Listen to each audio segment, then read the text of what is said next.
So balik na tayo sa daan mga Tutski. Yun yung bundok na inakyat natin, oh. Yun. Hello. See you on Tuesday. Grabe ning bakahan, oh. Grabe yung masil. Mariusip. Tubag pa dyan. Sagot ka pa. So balik na tayo. Balik na tayo sa daan. Going to Coxtown. Ay ano, kung dilitsi yung mapa natin, binalik tayo. Siguro nakatapos ako ng mga 15 kilometers din, 15 o 10. Ngayon ko lang napansin itong sasakyan na to, oh. Pansin ko. So pangalawang beses na natin itong daan dito, no? Wala, yung mapa natin hindi nagkuhan. Wala namang sinabi kanina na wala na kami sa course. Akala ko tama na yun, pero pagkuhan nabalik eh. Ay nako, maraming sayang. Maraming sayang na oras. So yung mga touch ko, the worst thing that happened to me now, my map's not working well.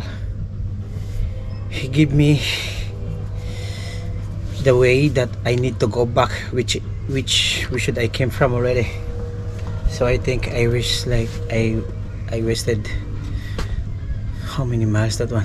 Kilometers, like maybe 10 kilometers. So now the map is already going back. Okay. Yan sa wakas mga Tutski, Coxtown na din tayo, no? Rating din. Woo!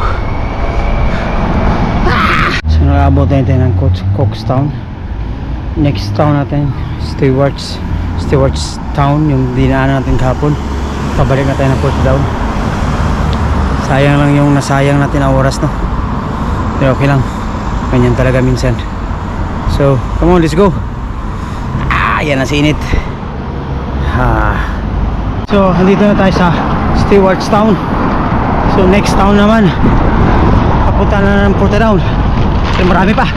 So pabalik na tayo ng Portadown mga Katutski. Sabi, challenge yung init. Hey. So may ilang miles na lang, Portadown na. Pero marami pang apil.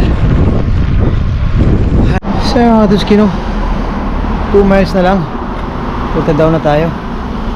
Hopefully 2 miles na lang. Sabi yung init. Ay, kunti na lang. Ang hirap talaga pag solo. Sa'yo lahat. Katulad nito, may hangin, headwind. Sa'yo lahat. Walang help me. So mga Tutski, we just arrived here in Portadown. So this moment we are running of 99 miles. So more than like 150 kilometer now. Now here in Northern Ireland it's very hot, windy. The last 8 miles is so very hard for me because it's so windy and also headwind. And one cyclist laughed at me. He said, "Come this side, still wind." But we managed to finish. Not yet, because we are still in Lurgan. But God is good. The mission complete, even though like we just 1 hour, because we lost the road in before Coxtown. Kain muna. Bye bye. So ayun mga Tutski, touchdown na din. Nabot na tayo ng bahay. So nakapag 105 miles tayo, no? Ewan ko lang kung pila sa kilometer yan. So ayan, God is good all the time. Walang nangyayari sa atin. Goods yung takbo natin, even though na nawala tayo, pero at least nabalik. So sa bike natin 100% parang walang flat. Yay! Grabe yung apil. Sunday spin is Sleb Galyon. So ayan, bye bye.